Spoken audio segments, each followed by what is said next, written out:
Bon, voilà, bonjour tout le monde, bienvenue ici au Mont Blanc pour cette rencontre qui a pour thème général l'écho poétique. Mais on va voir qu'on va aborder d'autres rivages, pas seulement que celui-là. On va aller du côté de l'éco-spiritualité, on va aller du côté du roman et ce qu'on peut imaginer de l'avenir.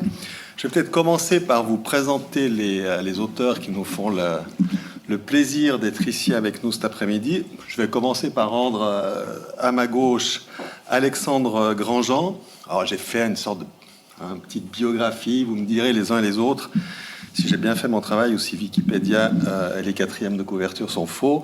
Alexandre, vous êtes chercheur à l'Institut de sciences sociales des religions de l'Université de Lausanne. Vous avez notamment mené des enquêtes de terrain sur les différentes scènes éco-spirituelles dans les églises et dans les vignobles suisses. Les églises, je vois, les vignobles... Enfin, vous nous expliquerez la spiritualité qu'on trouve dans le... C'est tout à fait cohérent. Ouais, j'imagine. Notamment dans le chasselas, qui est un cépage... De thème. Pour les Vaudois. Votre... Et les Neuchâtelois. Eh oui. Et les Valaisans. Non. C'est le fondant, mon cher. Ah ben le fendant est un chasselas, mon cher. C'est un débat. On n'a pas tous les mêmes totems, on n'a pas tous la même parenté, semblerait. Bon, on va pas faire un débat sur le... Non, ce n'est pas le lieu. C'est pas le lieu. Mais enfin, quand même, le fendant, c'est un chasselas qui se fend quand on le presse. Exactement. Je pense qu'on va présenter mes voisines qui ont beaucoup à dire sur le chasselas et le fondant. Il faudrait déguster déjà. Bah oui, on pourrait. Votre livre, Alexandre... je fais vraiment un résumé, nous explique que l'écologie n'est plus uniquement prônée par quelques individus très engagés. Vous savez, on a l'habitude, en tout cas ma génération, on avait des militants écolos, c'était quand même très bien spécifique, bien marqué, notamment sur la lutte contre l'énergie nucléaire. Maintenant, voilà, de nouvelles manières d'évoquer le vivant arrivent en Occident et il est bon de les examiner. Vous, Sophie Swatton, vous êtes co-autrice, on dit comme ça, hein, co-autrice de ce livre, avec Dominique Bourg, qui est ici au fond de la salle. Bonjour, monsieur. Dominique Bourg, qui est philosophe des sciences, avec qui vous co-dirigez la collection L'écologie en question des presses universitaires, où est publié votre livre. Et vous êtes vous-même philosophe et économiste, conceptrice du revenu de transition écologique. Vous nous expliquerez ce que c'est. Votre livre, là encore, pour le résumer, c'est vraiment réducteur, mais enfin, en gros, depuis des siècles, on vit dans une sorte de dualisme. Hein. Il y a d'un côté la nature, en tout cas ce qu'on définit comme la nature, puis de l'autre les humains. Vous savez que Dieu nous a donné ce pouvoir absolu sur la nature, semble-t-il, et des humains qui seraient seuls capables de penser dans cette idée, voilà, un peu générale. Aujourd'hui, personne n'ignore qu'on fait face à d'importants problèmes environnementaux. C'est peut-être l'occasion de nous faire comprendre que le vivant est un tout et peut-être que tout pense. On va voir ça avec vous. Marie-Jeanne Hurech, vous êtes là avec K comme almanach. Donc, Et comme Urec. Urec comme almanach. Et publié, j'ai oublié de dire pour votre livre, publié chez les excellentes éditions Elie Selas. Vous êtes romancière et cinéaste. Et puis, alors, votre excellent éditeur explique en quatrième de couverture, je crois, que vous explorez les désenchantements contemporains. Ça vous va, ça, les désenchantements contemporains? C'est une des possibilités, effectivement. Mais comme j'ai un fond relativement optimiste, ce désenchantement est contrebalancé par un humour à tout craint, j'espère. Bon, votre livre est un roman qui nous parle d'une ville en train de se vider de ses habitants, lesquels vont rejoindre Belgador, une nouvelle terre promise. On ne sait pas très bien où elle se trouve, mais peu importe. Et le personnage principal de votre roman est un lampiste. Hein, j'avais oublié qu'il existait des lampistes et les gens qui allument les lampadaires, qui nous éclairent. Un lampiste, Simon. Et puis, dans la ville qui s'écroule, qui est envahie par la jungle et le désert, il entretient le monde, le soin aux autres et le langage. Vous êtes tous les trois, ça va, ma présentation. N'hésitez pas à compléter ou à préciser.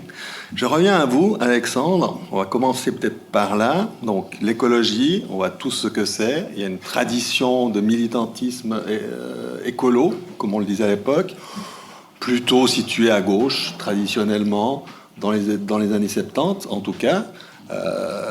Dans ce militantisme écolo, aujourd'hui, semble arriver de nouvelles manières de faire de l'écologie, en tout cas de la prôner. Il y a cette fameuse écologie spirituelle dont parle votre livre. Est-ce que vous pouvez déjà commencer par, sans tout nous expliquer nous expliquer de quoi il s'agit? Voilà. Donc, si je fais trop long, vous n'hésitez pas à me couper. Je vous donne un coup de pied sur la table. Je vais peut-être vous raconter l'histoire du livre, parce que je pense qu'on va comprendre, parce que c'est un livre en fait qui accompagne un processus qui est en train de se faire. En 2015, avec Irène Becci qui est dans la salle, qui est professeure à la faculté de théologie et de sciences des religions, on a eu l'occasion de lancer un premier projet de recherche qui s'intéressait aux églises et aux mouvements de spiritualité contemporaine, donc c'est-à-dire tous ces mouvements de soins alternatifs, de pratiques du chamanisme, de pratiques de la méditation, si potentiellement ça pouvait être des facilitateurs, des nouveaux carburants comme on les appelait, pour la transition énergétique. Et c'était un peu une question qu'on avait lancée comme ça. C'était une réflexion, c'était quelque chose qui nous apparaissait comme inexploré. On n'avait jamais exploré le lien que potentiellement le religieux avait quelque chose à faire avec l'écologie. C'était assez amusant parce que à cette période de ma vie, quand je parlais de ce projet à mes collègues, à mes amis, à ma famille, on me disait mais quel est le lien entre religion et écologie? Et puis on a été un peu aidés parce qu'en 2015, le pape François publie une encyclique qui s'appelle Laudato Si, qui est un peu le premier document qui met autant en avant les savoirs scientifiques et la question écologique, et qui n'a pas un impact uniquement au sein de l'Église catholique, mais vraiment dans le monde plus général, c'est-à-dire dans les ONG, dans les organisations internationales. Tout d'un coup, on dit, le pape a dit, il faut faire quelque chose, et qui développe l'idée qu'il y aurait une sacralité du vivant, une sacralité de la nature, et puis surtout une responsabilité des humains. Et puis c'est quelque chose d'assez rare dans les sciences sociales, c'est que en fait tout un mouvement qui existait déjà, toute une scène qui existait déjà depuis les années 2000, sont venus nous voir parce qu'ils ont entendu parler du projet. Et on a découvert toute une scène en Suisse romande. C'était des hommes et des femmes d'église, c'était des personnes qui étaient actifs dans les thérapies alternatives, c'était des militants environnementaux, c'était des philosophes, c'était tout un panel de personnes, des personnes actives dans le théâtre, dans les musées, qui sont venus nous voir parce que, pour eux, le lien entre écologie et spiritualité était extrêmement évident. Donc on est parti dans cette exploration et on s'est intéressé à se dire, mais est-ce que l'écologie ne serait pas en train de se spiritualiser? C'est-à-dire, premièrement, est-ce qu'il n'y aurait pas une tendance là où justement on avait un peu tendance à dire le religieux c'est quelque chose qui est privé, on va le mettre un peu de côté, ça ne concerne pas la chose publique, faire revenir le religieux déjà dans le débat public, dans l'écologie. Puis de l'autre côté, est-ce qu'il n'y avait pas aussi une transformation de ce qu'on entendait par le religieux et spirituel? Et c'est un peu ça ce qu'on a exploré dans les diverses scènes. Alors moi, vous en avez parlé, avec les vignerons et les vigneronnes. Moi, je pense que c'est un cas assez emblématique. C'est qu'on assiste, depuis les années 2000, à de plus en plus de vignerons et de vigneronnes qui font ce qu'on appelle la biodynamie. On a Marie-Thérèse Chapin, on a tout un ensemble de figures bien connues à la côte qui vont s'inspirer de une vision de la nature comme traversée par des forces, par un équilibre, et qui vont utiliser une grande vision cosmologique, une grande vision du monde, pour travailler leur vie, mais aussi pour repenser qu'est-ce que le végétal et qu'est-ce que c'est que leur métier de vigneron. C'est un peu ce qu'on a exploré dans ce qu'on appelle l'écologie spirituelle. Et le but de ce livre, c'est de montrer qu'il n'y en a pas une seule, il n'y a pas une seule éco-spiritualité, mais il y a différentes traditions, il y a une arborescence, et que justement les différents milieux se répondent les uns aux autres, s'inspirent, discutent, sont en dialogue, et qu'on est en train de mettre en marche, en tout cas, de nouvelles manières de parler du vivant. Mais je n'en dis pas plus pour laisser la parole à mes chères voisines. Sophie Swatten, justement, là, on a besoin de vous. Parce que, alors voilà, on comprend ce que nous explique Alexandre, l'écologie et la spiritualité. Je pense qu'il est important de redéfinir le dualisme dans lequel on est. Parce qu'on dit comme ça, dualisme, bon, ok, on est dans le dualisme, mais j'ai l'impression que ça influe énormément notre relation au vivant.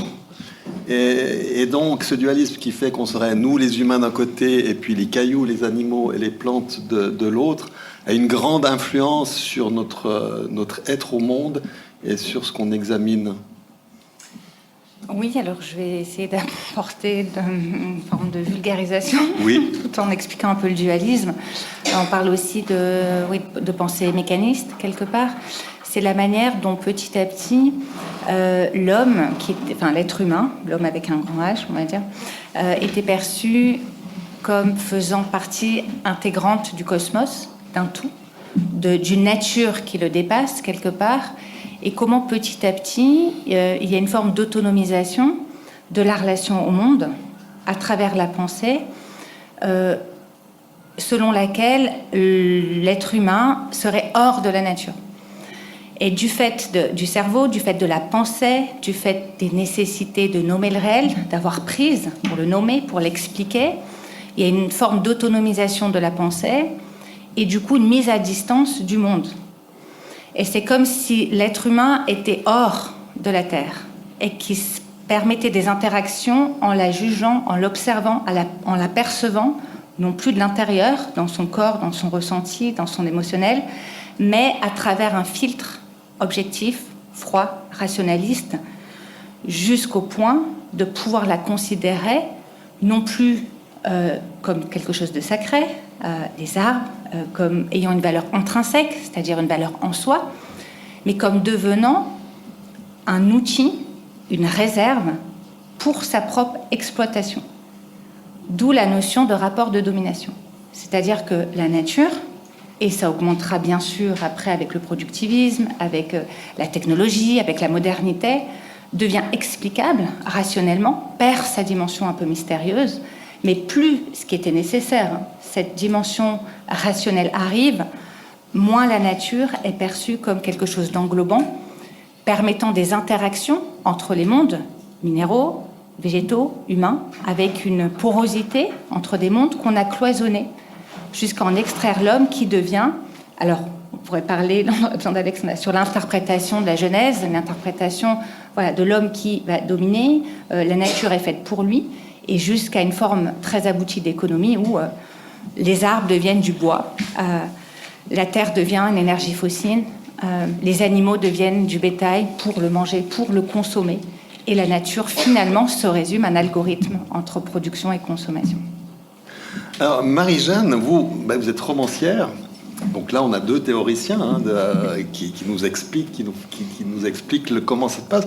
Vous saisissez ce sujet par le bout de la fiction. Vous l'illustrez, je trouve, parfaitement bien dans votre roman.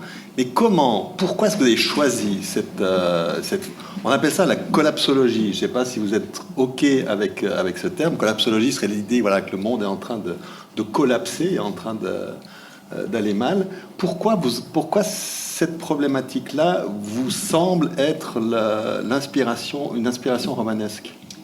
Disons que je m'intéressais à la question de la planète B, celle dont on fantasme énormément, parce qu'il semblerait que l'être humain ait toujours besoin d'une alternative, et puis il se trouve quand même que celle-là est fortement compromise, et justement la littérature, l'imaginaire me permet de quand même imaginer cet endroit, cet ailleurs, qui, on ne sait pas, effectivement, on ne sait pas où il est, on sait qu'il y a une navette qui emmène quelque part, mais c'est volontairement pas précisé où, puisqu'on ne sait pas. Cet endroit s'appelle Belgador. Alexandre m'a fait remarquer que peut-être c'était Belgador pour B, planète B. Bon, j'avoue, ça c'est le lecteur qui ensuite amène sa patte, ce que moi j'adore. Et c'était ça, cette idée. C'était s'il y a un ailleurs, déjà pourquoi l'être humain a toujours besoin de l'ailleurs. C'est à la fois quelque chose qui est de l'ordre de l'insatisfaction, de penser qu'il y a toujours quelque chose de mieux, les vertes prairies, mais aussi... oui, quelque chose de l'ordre de la découverte. On a quand même toujours ces explorateurs qui nous ont précédés. C'est aussi le thème de mon précédent roman, donc on a toujours envie d'aller plus loin, de découvrir. Et du coup, alors, moi, c'est pas le volet de savoir ce qui se passait là-bas qui m'intéressait, c'était le volet de savoir ce qui deviendrait ici, sur cette planète, si tout le monde, ou presque tout le monde, la quittait. Et du coup, après, alors, c'est là que l'imaginaire prend vraiment... toute sa place, et puis aussi une logique assez rigoureuse. J'aime bien le dire parce qu'on croit toujours que les choses un peu je simplifie, surréalistes, vont dans tous les sens, mais pas du tout. Si elles marchent, c'est qu'en général il y a une logique qui les fait fonctionner. Et alors, mon rôle, c'est ensuite d'imaginer avec bonheur cette situation de que va-t-il devenir une ville sans infrastructure, livrée à la nature. Et puis surtout, ensuite, il va falloir un peu quand même peupler de personnages ces lieux. Donc là, vous entrez un peu dans le cerveau du créateur qui vraiment... le cerveau fonctionne avec un patchwork d'impressions et d'idées. Donc après, je mélange toute autre chose qui sont plutôt mes voisins, mes chers voisins que j'aime beaucoup et dont je voulais toujours raconter l'histoire, qui prennent en fait place dans ce livre. Et puis alors, on fait vivre ce microcosme avec évidemment des questions. Faut-il partir? Faut-il rester? Quelles sont les motivations à rester? Pourquoi on aimerait voir ailleurs? Est-ce que ça ne va pas là alors qu'on est si bien entre soi? Et puis il faut amener quand même aussi un élément qui fait qu'on ait envie de rester, c'est l'arrivée d'un enfant, un perdu retrouvé. Alexandre me dirait que c'est peut-être un migrant. Alors moi j'aime bien garder les choses un peu ouvertes. On peut imaginer que c'est un migrant, on peut imaginer que c'est un orphelin, que c'est plein de choses qui arrivent, qui débarquent dans la vie du lampiste. Et puis vient maintenant la grande question qui m'intéresse aussi, c'est celle de la transmission. Parce que c'est bien beau de vouloir partir, mais il y a quand même des liens à faire entre les lieux, les gens, les savoirs. Et puis, voilà un petit peu l'architecture du livre. Alexandre, j'ai l'impression que ce que nous dit Marie-Jeanne Hurek, alors l'enfant, moi vous y voyez peut-être le migrant, moi j'y vois immédiatement une sorte de figure christique, l'enfant qui naît et qui nous ouvre une autre spiritualité. Mais j'aimerais que vous reveniez sur la biodynamie, parce que je trouve que là, moi j'y vois un lien entre justement cette problématique de la spiritualité et de l'écologie. Traditionnellement, dans mon souvenir, un vigneron, il met ce qu'on appelle des intrants, c'est-à-dire il met du glyphosate, il met des produits pour cultiver sa vigne, pour tuer l'herbe, voilà. Dans mon esprit, la biodynamie fait appel à des forces, comment les appeler, obscures, occultes, la lune, les cornes de vache. Oui. Waouh. Merci Patrick, vous me lancez tout d'un coup dans un monde particulier. Peut-être pour faire écho à ce que disait Marie-Jeanne, et puis peut-être le cas des vignerons et des vigneronnes, c'est que peut-être on est face à la même problématique, c'est-à-dire qu'est-ce qui se passe quand on a un terrain, quand on est un agriculteur, une agricultrice, qu'on se passe de génération en génération comme une ville, comme un monde, comme une planète, et qu'on ne veut pas le lâcher. C'est un peu la question qui s'est posée à beaucoup de vignerons et de vigneronnes qui, en fait, suivent une sorte de mouvement de société. Alors, avec l'après-guerre, il y a eu en fait toute une reconversion de l'appareil de guerre. Donc, on a transformé les temps en tracteurs. Le Zyklon B qu'on a utilisé malheureusement pour éradiquer beaucoup de personnes dans les camps de concentration très rapidement sont fait homologuer sous d'autres noms comme pesticides. Le DDT des Américains, tout pareil. Et il y a eu une sorte de grand boom, une sorte de révolution verte utopique qui en fait a très bien tenu ses promesses, c'est-à-dire d'aider l'agriculture à produire un max pour nourrir la planète. Le grand programme là derrière, c'était lutter contre la faim, faciliter, bâtir des empires. On a beaucoup de dynasties vigneronnes qui sont construites avec l'après-guerre. Mais le problème, c'est que tous ces promesses utopiques ont été accompagnées progressivement de constats de leurs méfaits. Et très rapidement, dès les années 53, on se rend compte, c'est les écoles d'agronomie suisses qui se rendent compte que tous ces produits qu'on utilise pour réguler la vie dans les vignobles ou dans l'arboriculture ou dans les grandes cultures en général produisent des problèmes, c'est-à-dire qu'il y a de l'accoutumance, les ravageurs deviennent de plus en plus résistants, donc il faut mettre de plus en plus de doses. Et puis on a Rachel Carson, je crois que c'est en 62, dans son roman, enfin dans son essai Le Printemps silencieux, nous dit mais en plus il y a des impacts concret sur les corps, sur la matérialité. C'est-à-dire, on n'entend plus les oiseaux qui chantent, mais en plus, dans les zones où on utilise ces produits, il y a de plus en plus de maladies. Et c'est un peu ce que vivent très concrètement. Il y a une sorte de conjonction entre la grande histoire des idées, que raconte notamment ma voisine Sophie Swaton, et le vécu des individus. C'est-à-dire que même dans les métiers vignerons, on se rend compte qu'il y a des méfaits. On se rend compte que des voisins ont des maladies, on développe des allergies, on lie ça à toutes ces pratiques productivistes, et on cherche des alternatives. Alors, il y a très rapidement des programmes étatiques qui s'appellent la lutte intégrée, qui vont apprendre à réguler un peu les doses. Parce qu'en fait, quand on parle aussi avec les vignerons, ils nous expliquent qu'à l'époque, c'était les représentants des firmes agrochimiques qui faisaient les plans de traitement. Et puis, ils disaient, on rajoutait le double pour être sûr que ça fonctionne. Donc, on mettait vraiment des doses, quoi. Et progressivement, donc, un programme étatique qui apprend aux vignerons à se dire, mais écoutez, vos plantes ne sont pas simplement des plantes, c'est un écosystème. Et puis, à partir des années 90, on a l'agriculture biologique voilà, je ne vais pas faire toute l'histoire de l'agriculture biologique, qui commence à percer. Donc les anciens du programme un peu étatique se disent on va aller plus loin. Et puis à partir des années 2000, ces vignerons, ces enfants en fait qui viennent de cet héritage-là, disent on va aller encore plus loin. Et puis l'alternative qui existe, c'est la biodynamie, donc une approche plus radicale que l'agriculture biologique, donc moins de produits à utiliser dans la vigne, mais qui aussi s'accompagne d'une vision spirituelle qui provient de l'anthroposophie, justement avec des forces, une vision en fait qui est héritée de la Renaissance et qui est réadaptée dans différents savoirs scientifiques que font justement les vignerons. Et moi, ce qui m'a intéressé, c'est de me dire qu'est-ce que cet héritage de la Renaissance qui est renégocié, déjà parce que la plupart des vignerons ne sont pas des spécialistes de l'ésotérisme, mais ils ont une lecture un peu intrinsèque, une sensibilité. Et qu'est-ce qui fonde cet héritage-là aujourd'hui ? C'est-à-dire qu'est-ce qu'on fait des grandes idées ? Comment est-ce que les grandes idées s'incarnent dans une pratique, dans une sensibilité, une manière de regarder la plante, de la toucher ? Et c'est ça ce qui m'a intéressé dans mon étude, c'est de me dire, ce qu'on met sous ce terme de spirituel, c'est en fait une manière de définir notre rapport au monde. Et c'est pour ça que ça me touche, ce que tu disais notamment Marie-Jeanne, c'est que c'est aussi une manière de décrire comment est-ce qu'on va regarder une plante, comment est-ce qu'on la conçoit non pas comme un outil de production, mais peut-être comme un partenaire, comme un végétal qui a une personnalité. Beaucoup de vignerons parlent de leur vigne comme une personnalité. Un vigneron me racontait sa vigne comme une vieille dame. Elle avait 83 ans. Et il me disait, moi, quand je vais la voir, je sens qu'elle se prépare et qu'elle chante et qu'elle danse pour moi. Alors évidemment, on ne le voit pas comme ça, mais en fait, ça nous rejoint à ce thème aussi de la poétique. C'est-à-dire comment est-ce qu'on habite le monde et comment est-ce qu'on met des mots, des images, comment on a des sensations qui fait que justement, on n'est pas dans un monde statique et au contraire, on l'anime. Il suffit de voir la relation qu'on peut avoir avec nos animaux de compagnie pour se rendre compte que déjà en tant qu'humain on projette beaucoup de choses, mais aussi il se passe des choses bien plus loin que cette fameuse mécanisation du vivant que nous aurait en tout cas forcé Descartes à adopter. C'est qu'en tout cas dans l'histoire des intellectuels, peut-être que Descartes a eu raison, mais si on regarde par exemple l'histoire des mondes agricoles et viticoles, il me semble qu'il y a toujours eu des relations nettement plus poétiques, nettement plus sensibles, nettement plus négociées sur qu'est-ce qu'une vache. Ou d'autres choses, évidemment. Voilà, je parle beaucoup, excusez-moi. Non, Sophie Soitan, justement, restons dans cette thématique. Il y a une anecdote que j'ai trouvée extraordinairement parlante dans votre livre. Vous expliquez qu'au concile de Brague, pas Prague, mais Brague, en 572, interdiction est faite aux chrétiens de tenir compte des éléments de la lune, du cours des étoiles, pour la culture, la construction. Parce que c'est des traditions païennes, la biodynamique, parce qu'on y revient.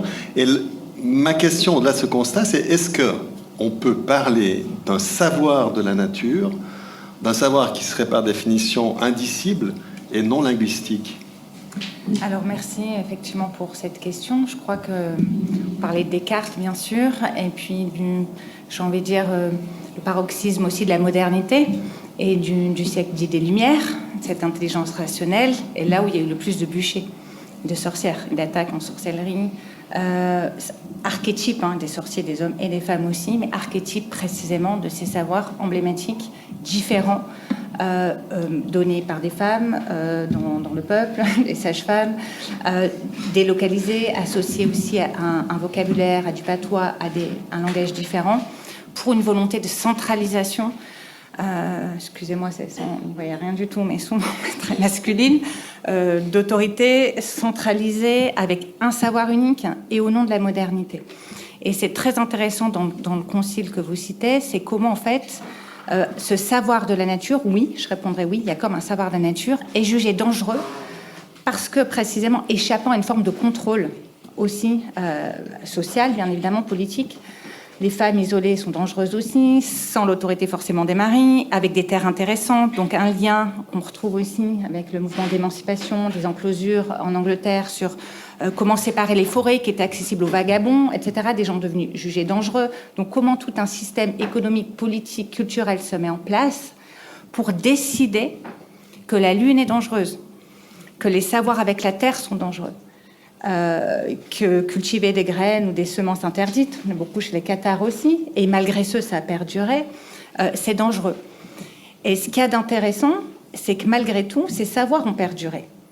Et donc, ce qui était considéré, il y a encore quelque temps, comme irrationnel, ésotérique, superstitieux, aujourd'hui, et c'est ce que nous avons fait avec mon co-auteur Dominique Bourg, partant de la science aujourd'hui la plus actuelle, sur la communication des arbres, sur les mycéliums, sur les champignons, sur la manière dont les plantes ont une sensibilité, ce qui pose le problème de les manger aussi, du coup, parce que comment ça représente elle peut souffrir. Donc, cette manière dont les animaux, les végétaux communiquent entre eux nous donne, le plant turn de Natasha Meyer, une autre relation en fait de cette dimension vivant, et le fait que ces savoirs-là n'ont pas été perdus et ont été maintenus. Et ce savoir de la nature, c'est exactement ce que nous enseignent aussi les peuples premiers. C'est pour ça qu'on s'y intéresse. Il y a tout un chapitre dédié sur le chamanisme, etc., qui rejoint peut-être les vignerons. Pourquoi ? Parce que le point commun, c'est la terre, la lune, les éléments, et tout un imaginaire, une poétique aussi de la reliance, de l'air, du feu, du rituel, qui fait partie de ce savoir. Donc une partie transmise, une partie qui est quand même restée dans les pratiques, et qui aujourd'hui, grâce à la science, revient. Les arbres de pluie. Les chamans savent depuis longtemps, dans la forêt amazonienne, que certains arbres font pleuvoir. C'est connu, ils le savent depuis 2000 ans. Et nous, depuis 10 ans, on a découvert que certains arbres font pleuvoir par un processus très complexe et vérifié, d'humidification, d'évaporation, etc.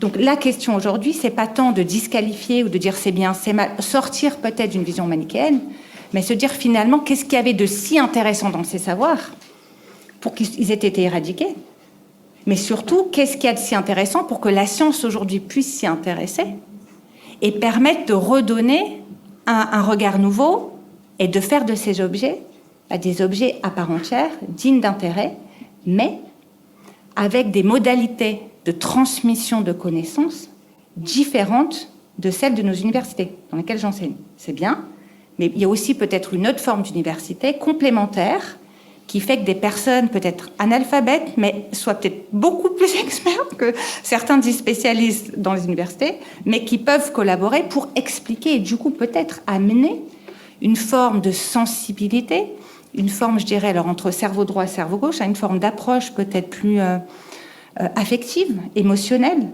d'attachement, de reliance, on pourrait dire, au monde sensible, au-delà juste de ce paradigme dualiste et au-delà d'un rapport de domination pour une vision d'ensemble. Et de se dire, c'est peut-être pas si perché, ces connaissances, mais peut-être qu'en fait, on peut les expliquer. Et de créer des ponts et des synergies pour collaborer et peut-être faire en sorte que ces savoirs deviennent plus accessibles, explicables et changent notre reliance et notre manière de voir la nature. Marie-Jeanne, ce qui m'a bien intéressé dans votre roman, c'est que votre personnage principal est un lampiste. Or, dans le langage commun, lampiste, c'est un peu la personne à laquelle on prête peu d'attention, qui est un peu juste là pour allumer les lampadaires. Ça ne demandait pas beaucoup de connaissances et de savoir universitaire. Alors que ce lampiste, c'est lui qui va maintenir la ville. Est-ce que c'est un fait exprès que vous avez choisi ce personnage du lampiste comme étant celui qui allait permettre à la ville, donc au monde, j'imagine, si on le pousse très loin, de se maintenir en vie?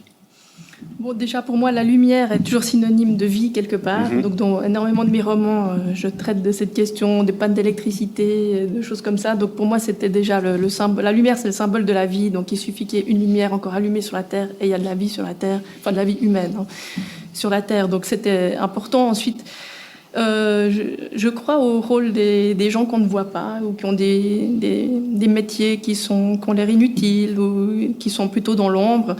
C'est des gens qui m'interpellent beaucoup, que j'admire beaucoup, parce qu'ils ont quelque chose qui va dans la longueur, dans la durée. Et ils ont un sens du devoir. Et puis, c'est une notion que je respecte beaucoup et que j'admire, quoi. Il faut quelque chose pour faire tous les jours la même chose, quelque chose qui est très anodin, allumer des réverbères, quelque chose que plus personne ne voit. Mais si pour cette personne, ça a une raison profonde, eh bien... c'est une raison valable pour le faire toute sa vie. Et puis, j'admire ça, quelque part. Est-ce que votre personnage a justement un savoir indicible, non linguistique? Est-ce qu'il a un savoir, je ne sais pas, par essence, un savoir pour maintenir comme ça la lumière dans cette ville qui se délite? Je pense qu'il a justement hérité de cette transmission qu'on parle, que j'entends aussi, qui est très importante, puisque c'est éviter d'avoir des lacunes dans le savoir. Alors, on lui a probablement transmis cette petite notion que son rôle était important, et puis il a gardé ça en tête, et puis il ne s'est pas posé plus de questions. Il s'est dit, je dois le faire quoi qu'il arrive. Ce sera moi le dernier capitaine du navire. Alors, à propos de ces capitaines, Alexandre, vous parlez dans votre livre, vous dites un ensemble de transformations sociales et culturelles serait en train d'intervenir dans notre société. J'imagine que vous parlez de la société occidentale. Alors, je trouve ça très optimiste. Moi, quand j'ouvre la fenêtre, j'ai pas cette impression. Donc, mais j'imagine que vous l'avez bel et bien observé. Donc, si vous pouvez m'aider à moi-même l'observer. Ce qui me fait beaucoup rire, c'est que la plupart des gens que je décris dans ce livre sont au livre sur les quais. Je parle d'une conférence Effondrement et Renaissance où intervenaient Dominique Bourg et Pablo Servigné. Les deux interviennent ce vendredi au livre sur les quais. Je parle de Zep, de sa bande dessinée The End, qui raconte comment les arbres deviennent un peu des régulateurs des écosystèmes en participant à éradiquer une bonne partie de l'humanité, ce qui est un récit assez catastrophique, soit dit en passant. Je parle de Joël Choton, qui est en train de dédicacer son livre, et d'un point de vue d'anthropologue, je n'ai peut-être pas mentionné que j'étais anthropologue, mais moi, mon matériel, c'est pas les grandes idées, c'est pas les grands textes, mais c'est simplement ce que les gens que je peux observer autour de moi disent, font et surtout s'imaginent ou écrivent. Et c'est un peu ce qu'on a remarqué dans le programme de recherche vers une spiritualisation de l'écologie, c'est que d'un point de vue, non pas simplement des virtuoses, ceux qui sont là, qui connaissent tout sur tout depuis très longtemps, mais d'un point de vue populaire, il y a une popularisation de ces savoirs sur l'écologie, sur le spirituel en lien avec l'écologie, qui se met en place. Alors, on voit de plus en plus, en fait, des nouvelles façons de penser la tradition. Ça, c'est peut-être une de ces nouveautés sociétales qu'on peut voir. C'est qu'on a tout d'un coup un discours là où, en fait, on avait un peu tendance à voir la tradition comme quelque chose qui nous enchaînait, qu'il fallait se débarrasser, ce qu'on appelle la modernité. Il faut moderniser les mondes agricoles, il faut moderniser, il faut surbaniser. Là, tout d'un coup, avec l'écologie, en se rendant compte que notre modernité nous amène des fois à des catastrophes assez dramatiques. Je veux dire, une centrale nucléaire qui explose, c'est tout sauf joyeux, et c'est un problème de la technologie. Donc, on va revaloriser la tradition, on va revaloriser tout un ensemble de savoirs ancestraux, et on va leur donner un nouveau statut. Et puis, ces transformations socioculturelles, on les voit aussi un peu ailleurs. On les voit notamment dans les esthétiques, dans la manière dont on écrit des romans. Et là, je me penche vers Marie-Jeanne Hurek, que j'admire son travail. Et je pense que depuis quelques années, il y a vraisemblablement toutes ces réflexions sur l'écologie, sur la crise, sur la catastrophe, qui se distillent dans son écriture, qui sont traitées autrement. Et ça, c'est des choses qu'on peut percevoir un peu à droite à gauche. On le voit au niveau des programmes politiques. Si on regarde, par exemple, juste les votations populaires en Suisse de ces 10 dernières années par rapport au début des années 2000, on se rend compte qu'on n'a fait que voter sur des thématiques de près ou de loin liées à l'écologie. Donc en fait, c'est tous ces petits indicateurs un peu sociologiques qu'on attire à droite à gauche qui me font dire que oui, on pense différemment que ce qu'on pensait avant. Par exemple, le simple fait de dire que la spiritualité et l'écologie ont quelque chose à faire, c'est quelque chose d'éminemment nouveau. Ça a une histoire, ça fait plus de 200 ans, mais aujourd'hui, depuis une quinzaine d'années, qu'on fasse ce lien qui nous semble évident à nous, c'est une nouveauté. Et en tant qu'anthropologue, nous, ce qui nous intéresse, c'est pourquoi est-ce qu'on pense ce que l'on pense. Pourquoi est-ce que l'on pense qu'il faut aller chercher ailleurs, les gardiens du peuple premier, l'autochtonie, des solutions pour nos propres problèmes à nous. C'est-à-dire, pourquoi est-ce qu'on a besoin aussi de se projeter dans la nature pour régler des problèmes de moralité qui ont trait à nos civilisations. Et c'est un peu toutes ces grandes questions. Après, moi, je vais...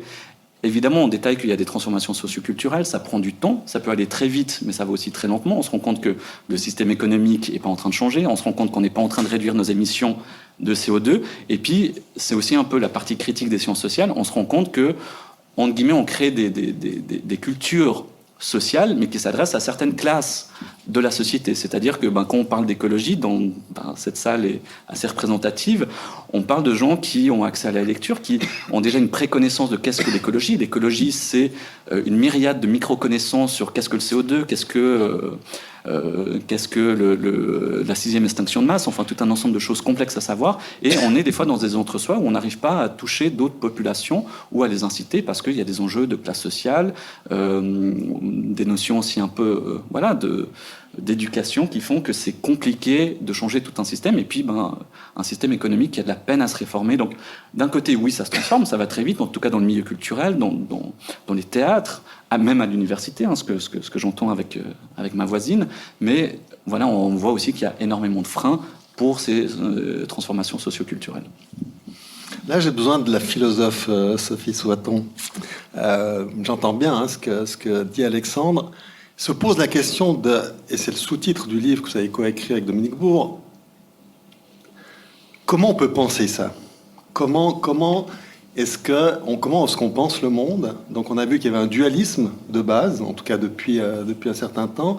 Vous parlez dans votre livre de monisme. Je pense qu'il va falloir définir peut-être le terme. Ce que je peux juste dire, c'est que Spinoza a développé un monisme, c'est-à-dire tout est Dieu dans mes souvenirs. Vous, dans votre livre, vous abordez l'idée d'un monisme réflexif. Donc, comment est-ce qu'on doit changer notre pensée ? Alors, je vais essayer de répondre en rembobinant et en prenant à l'envers et en essayant de donner des exemples concrets en termes de ressenti. On parlait tout à l'heure d'incarnation, de lien au sensible. À côté juste du cerveau, de la rationalité, on est des êtres incarnés. Et ce qui est intéressant aussi, je rebondis sur ce que disait Alexandre, c'est pourquoi ce besoin d'aller chercher ailleurs. Est-ce qu'il n'y a pas des choses aussi chez nous ? Donc l'idée, c'est pas d'importer pour mimer des pratiques qui ne seraient pas notre culture, mais en même temps, peut-être de partir pour mieux revenir quelque part. Et donc une des questions sous-jacentes sur comment le penser, c'était de se dire quels auteurs on peut mobiliser en étant Dominique Bourg et moi philosophes, pas anthropologue, je ne suis pas spécialiste des religions, Dominique plus, je suis économiste, on est complémentaires, mais en tout cas philosophe. Qui ou quelles pensées, quels auteurs on pourrait mobiliser pour essayer de penser, non plus en termes d'opposition, non plus en opposant matière et spiritualité, mais en faisant deux facettes d'une même pièce, à condition que la pièce ne soit pas juste une pièce de monnaie matérialiste, mais une pièce anthropologique dans une version réciproque du don contre don, par exemple. Et là, par Spinoza, je commencerai peut-être par Bergson, sur l'élan vital. Cette idée de Bergson a réfléchi beaucoup à la vie, il était aussi biologiste, sur qu'est-ce qui fait que la vie, depuis des millions d'années, on arrive jusqu'à la production, l'apparition de l'être humain en fait. Comment, sur les deux chaînes de l'évolution de la vie, on a vertébrés, invertébrés, des animaux, l'homme, etc. Et son image, c'est un petit peu celle de gerbes un peu différentes, comme un continuum, comme cette idée d'une concentration d'énergie de la vie pour mieux exploser par endroits et faire apparaître différentes espèces, avec du coup le lot d'erreurs, d'essais, d'expérimentations. Et ça, il a parfaitement montré dans ses livres, donc l'idée d'un continuum, d'un flux, quelque chose avec des intensités différentes, des vibrations différentes, mais un même élan, quelque chose comme une inspiration-respiration, qu'on retrouve chez Spinoza également, avec l'idée de nature naturante, que la nature est un tout englobant, et que pour lui, ce qui est intéressant, c'est qu'il défendait la raison, bien évidemment. Ses livres ont été brûlés. Il défendait une modalité d'accès au savoir très rationnel, mais ça ne l'empêchait pas de constater que les prophètes, par exemple, ont toujours une perception différente des informations. Et comment est-ce qu'ils captent ça ? Et c'était donc de dire qu'à côté de quelque chose de très raisonnable, une perception du monde très raisonnable, il y avait aussi cette manière de percevoir la nature comme intégrée. On le retrouve chez Spinoza, jusqu'à pouvoir avoir des visions mystiques très présentes chez Bergson, mais aussi chez Spinoza, et d'une mystique sans mystère, laïque, qui est intéressante pour montrer que ça peut être élargi. Et on peut aller jusqu'à Nietzsche, c'est les derniers chapitres aussi du livre, sur cette idée de dépassement en fait de soi. C'est-à-dire que ça suppose sortir du binaire, c'est compliqué. Sortir du dualisme, du bien, du mal, des oppositions, de la guerre, de « ils ont fait, c'est la faute à... » comment ça commence en soi, ce qui fait le lien avec une forme de transition aussi intérieure, à la base, la transition écologique, pour s'auto-dépasser, maîtriser ses pulsions, ses passions, ses émotions, et être capable de produire une meilleure version de soi dans cette idée d'un flux, d'une évolution de soi-même et des autres. Et cette relation-là, cet effort personnel, cette pensée, On la nomme aussi, à l'échelle un peu plus large, on pourrait le dire flux continuum, monisme réflexif. Alors, c'est pas super sexy, j'avoue, c'est pas forcément très vendeur, mais c'est un petit peu, on va dire, on a eu des débats avec Dominique dessus. Il dit, attends, là, non, il faut l'expliquer différemment. Qu'est-ce que tu veux dire, monisme réflexif? C'est un peu violent comme ça. Mais cette idée qu'on n'est justement pas monisme, c'est monisme, hein, c'est pas dualisme. Donc, le monisme, c'était...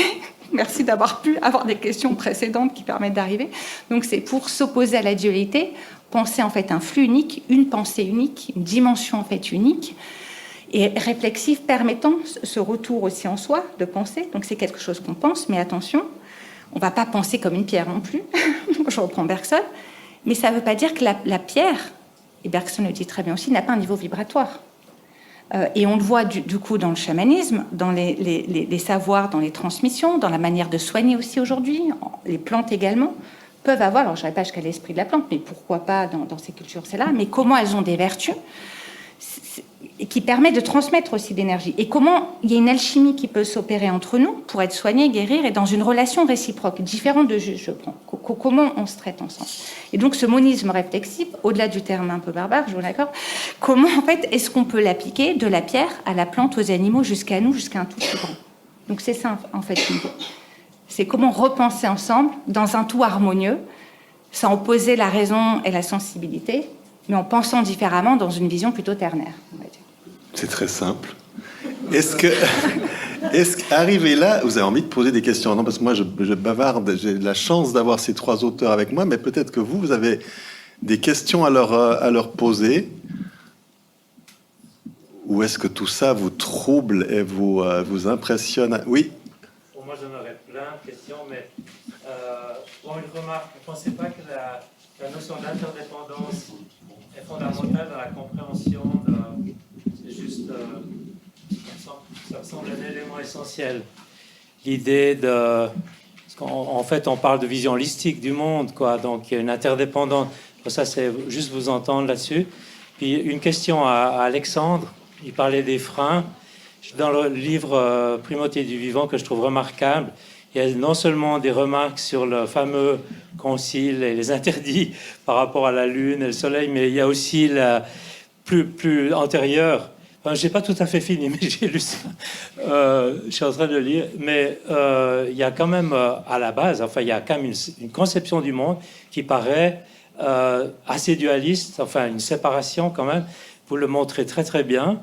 Et je voulais savoir, dans vos recherches, parce que je suis en contact, par exemple, avec les laboratoires de transition intérieure, des gens comme ça, mais j'ai jamais posé la question comment le christianisme se définit par rapport à ça, parce que c'est quand même des fondements fondamentaux du christianisme qui sont mis en cause, quoi. Et donc, en même temps, je n'aurais pas posé la question, j'aurais dû, mais peut-être que dans vos recherches...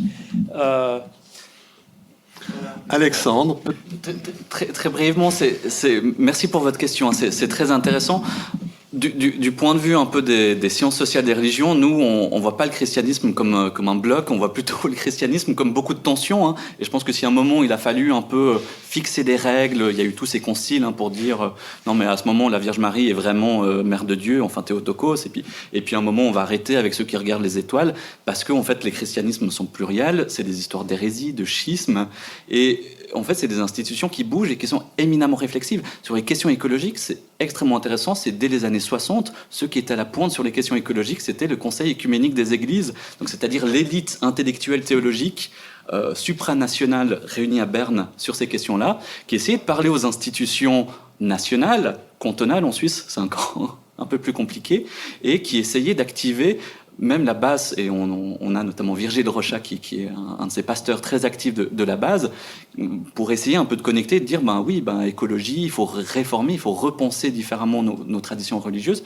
En fait, le christianisme, oui, est en train de se poser beaucoup de questions, et c'est au sein des différentes confessions qu'il y a des manières de relire la Bible, il y a des manières de relire les traditions. On fait réémerger des nouvelles figures aussi. La figure de Saint François d'Assise, la manière dont elle ressort dans le catholicisme, c'est aussi une ressource qu'a les institutions religieuses, les porte-paroles de ces institutions, pour dire, en fait, on va changer de lecture et puis on va aussi changer de sensibilité, on va changer d'imaginaire. Dans le protestantisme, on a Albert Schweitzer qui permet aussi de faire ce tournant, de dire, en fait, il faut que l'Église évolue et puis qu'elle évolue différemment.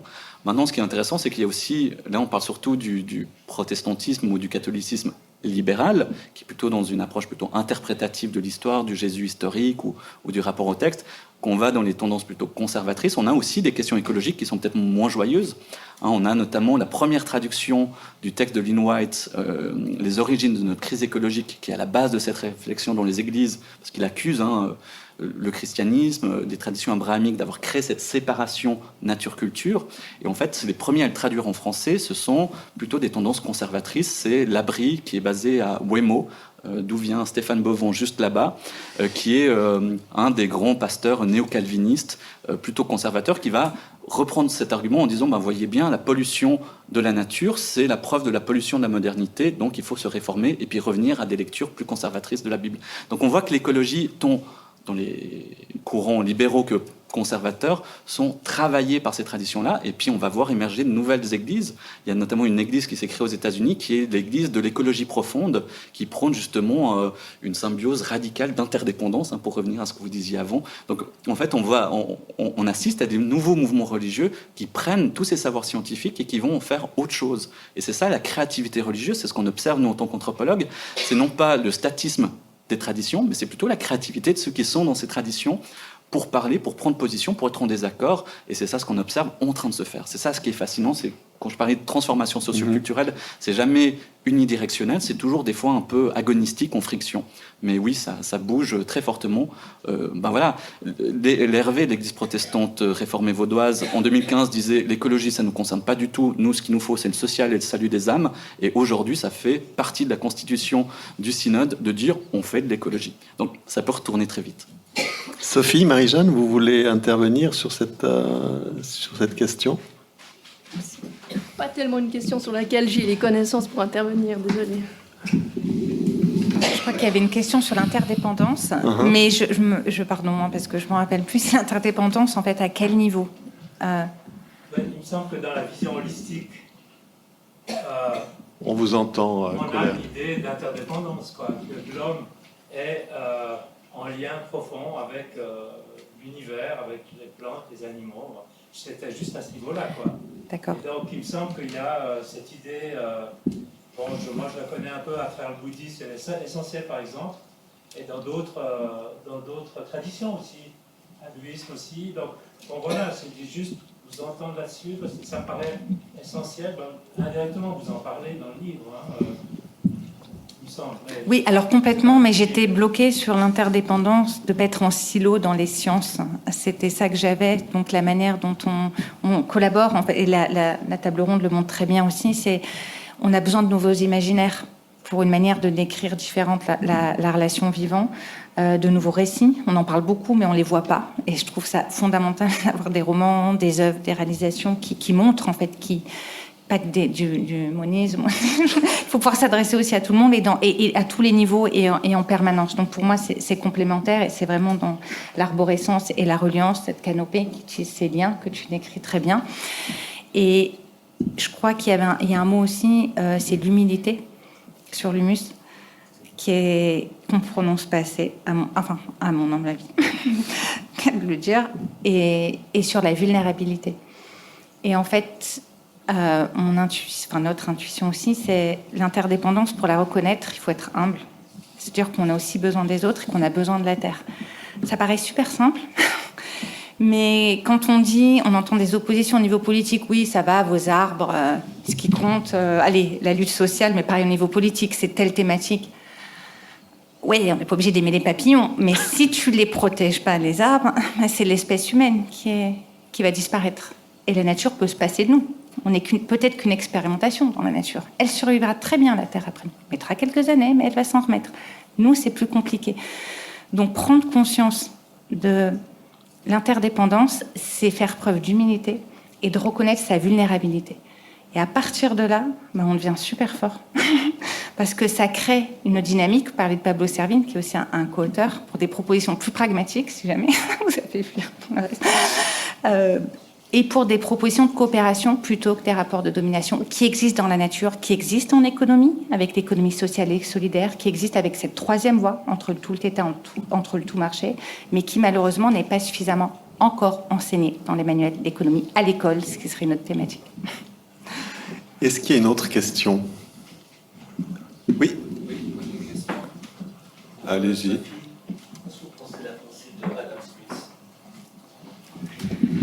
Alors, rappelez-nous qui est Adam Smith. Adam Smith est considéré, souvent à tort, 18e, comme le père de l'économie libérale, on va dire, et tout ça parce qu'en fait, dans la Richesse des Nations, un des ouvrages qui est le plus cité parmi ceux qu'il a écrits, il a utilisé à 2 reprises, 2, hein, pas 5, 2, allez, allons jusqu'à 4 si on double, le mot de main invisible, en disant que c'était l'intérêt particulier, égoïste et personnel, qui permettait, par un peu comme le marionnettiste, hein, une harmonie invisible, de concourir au bien de la population. Exemple, je veux acheter du pain chez mon boulanger. Tous les matins, je me réveille et en achetant ma baguette, mon pain pour manger ma consommation qui me fait plaisir, j'enrichis le boulanger qui va lui-même nanana, etc. Et c'est la machine économique.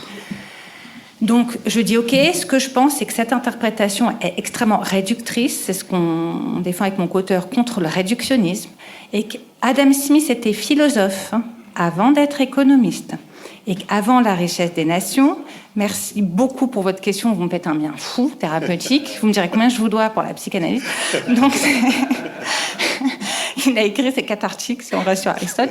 On va rester dans une vision réciproque. Donc, c'est le principe de la théorie des sentiments moraux qu'il a écrit, dans lequel il développe l'idée de spectateur impartial, extrêmement intéressante. Il explique au contraire les principes de bienveillance et comment on s'imagine soi-même dans un jeu d'acteurs aussi, et de représentation avec une vision complètement opposée de celle qu'il a proposée dans La main invisible par rapport à ce qu'il observait lui-même d'une fabrique d'épingles à l'époque des prémices de l'industrialisation.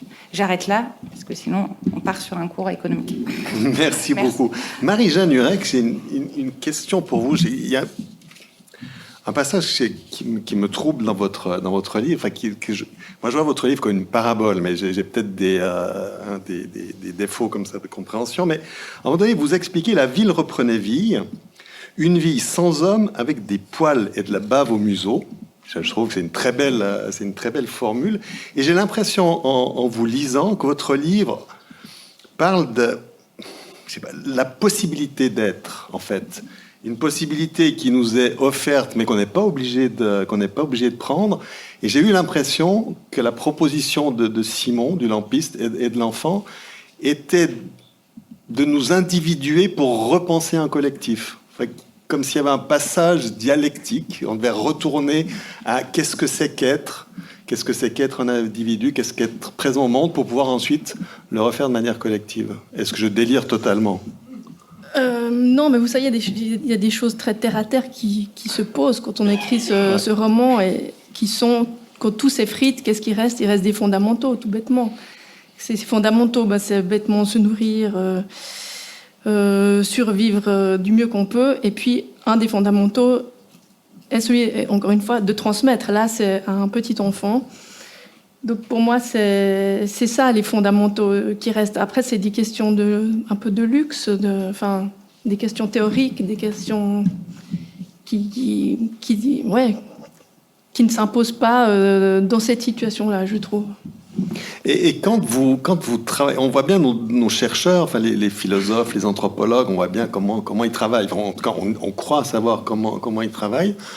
La romancière qui aborde ce genre de sujet, hein, encore une fois, c'est pour moi, une des grandes qualités de votre livre, c'est que c'est pas un livre nombriliste, c'est pas un livre qui va parler de mon état d'âme aujourd'hui, qui aborde quelque chose de plus vaste. Comment vous entrez dans ce roman, avec des philosophes et avec des penseurs, avec votre propre expérience, avec vos ressentis? Certainement pas, avec effectivement de l'intuition, beaucoup d'intuition, puis surtout, alors là, on entre vraiment dans comment la patte de l'écrivain. Pour moi, l'important, c'est de créer une atmosphère. Comment je vais la créer, c'est choisir le bon mot, c'est le rythme de la phrase, des choses qui me parlent et qui m'aident à créer un univers. Ensuite, c'est évidemment les personnages, comment forcément ils sont inspirés ils peuvent être inspirés de certaines personnes que je connais, mais c'est toujours la même chose. Une personne est tellement multiple, mais l'auteur, le créateur va s'intéresser à un détail de cette personne qui va magnifier. Par exemple, dans le livre, c'est Madeleine, qui est le pilier de la maison, de l'immeuble où habite toute cette communauté. Et puis pour moi, Madeleine, c'était ma voisine, qui était vraiment littéralement le pilier. Alors là, c'en est un pilier physique, parce qu'il faut bien un peu transformer. Elle porte comme des fondations en béton armé l'immeuble, mais pour moi, c'est ça qui est important, c'est de garder une caractéristique d'un personnage, le travailler, travailler la langue, énormément la langue. Pourquoi j'ai longuement réfléchi, est-ce que je mets les lampadaires, les réverbères, c'est pas la même chose, ça sonne pas la même chose, ça fait pas référence exactement aux mêmes choses. Enfin, vous voyez, moi, c'est un travail de fourmi, quoi, sur la langue, beaucoup. Un mot m'amène tout d'un coup à un autre pan de l'histoire, me fait dire autre chose que j'aurais peut-être imaginé vouloir dire, et puis après, il faut partir dans cette direction qu'un seul mot vous a conduit à une route qui n'était pas celle que vous pensiez le matin en vous mettant au travail.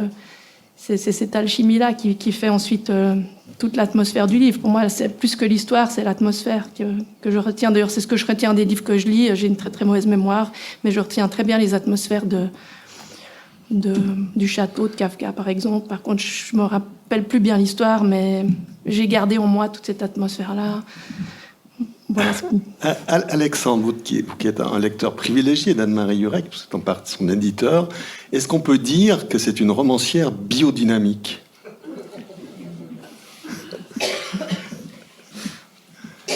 Qu'est-ce que je réponds ? C'est amusant, cette volonté de vouloir tout lier et donner un sens oui, à vrai, tout, un lien à c'est toute mon chose. métier, c'est mon métier. C'est vrai.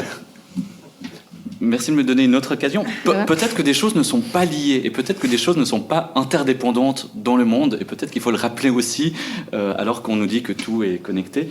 Non, ce que je peux dire sur le travail de Marie-Jeanne Hurek, beaucoup de choses. Moi, ça me touche ce que tu dis sur l'ambiance parce que moi, je pense à tes romans avec des couleurs, je pense avec des phrases, des sensations et je sais que par exemple pour La Terre tremblante, même si je me rappelle plus vraiment de l'histoire, je me rappelle d'avoir tremblé du début jusqu'à la fin. Et c'est peut-être ça, en fait, ce que les philosophes, les anthropologues sont un peu coincés, c'est que nous, on doit faire tout un développement, on doit tout déplier de A jusqu'à Z, on doit faire les liens, on doit tout... voilà, c'est comme un accordéon, on doit tirer jusqu'au bout, et puis ensuite, on essaye de faire des notes pour que ça dise quelque chose. Et chez toi, au contraire, c'est d'une simplicité, c'est limpide, parce que ça passe par des formes d'émotions tripades. C'est que, par exemple, on a souvent dit que ton écriture, des fois, manquait d'émotion, alors que moi, j'ai l'impression qu'elle est sursaturée. Tous les romans que j'ai lus de toi ces dernières années sont sursaturés d'émotions. Et d'un certain côté, ça me rappelle que l'écologie, c'est aussi des émotions. C'est-à-dire, l'écologie, c'est aussi se rappeler que ce qu'on nous promet sur l'avenir nous fait peur, c'est que les découvertes qu'on nous apprend, la magie du mycélium qui est sur nos pieds, qui connecte les forêts, mais qui nourrissent aussi la vigne. Hein. C'est-à-dire que si le vin a le goût qu'il a, c'est parce qu'il y a des mycéliums qui vont dévorer les minéraux pour les transformer en nutriments, qui vont donner des molécules qui donnent du goût. C'est que tout d'un coup, ça nous donne des émotions, ça nous donne des ambiances, des couleurs. Et c'est un peu ce qu'on retrouve dans ton travail, où tu as vraiment une manière de capter émotionnellement cette époque. Et voilà, moi, c'est aussi en pensant à toi que j'ai écrit mon livre, en me disant, mais comment est-ce que l'écologie transforme nos esthétiques ? Ce à quoi on donne de la valeur, les regards. Avant, on voyait la nature comme quelque chose de dangereux. La montagne, c'est le lieu où habite le démon, c'est le lieu où on meurt. Aujourd'hui, c'est le lieu qu'il faut conquérir ou qu'il faut préserver. On a des musées, on a le musée de la naturation qui nous montre vraiment comment ces regards évoluent, et c'est un peu tout le talent. Je te fais ton laudato. Hein, C'était gentil, tu le fais mieux que moi, merci. Ton laudato, mais c'est justement comment est-ce que la littérature, aujourd'hui, dans la manière dont on agence des mots entre eux, dont on crée ces ensembles de sens, arrive aussi à créer aussi de nouvelles manières de sentir qui sont extrêmement fortes, qui sont des bases. Hein. Il y a les grandes idées, la grande philosophie, et puis il y a cette manière très, très intuitive que tu arrives à faire dans tout ça pour décrire comment est-ce qu'on habite le monde. Bon, je ne sais pas si tout est lié, comme l'a dit l'autrice, mais en tout cas, nous, on a été liés pendant une petite heure, et je vous remercie beaucoup de nous avoir écoutés, d'avoir participé. Merci beaucoup aux autrices et à l'auteur de tout ce qu'ils ont dit. Je vous encourage vraiment et très sincèrement à lire ces 3 livres qui, moi, je trouve, se répondent très très bien les uns aux autres. Retrouvez-les sous la tente, si vous n'avez pas peur de la chaleur et de la moiteur, pour faire dédicacer ces romans. Encore 1000 merci, vous avez été formidables. Merci beaucoup.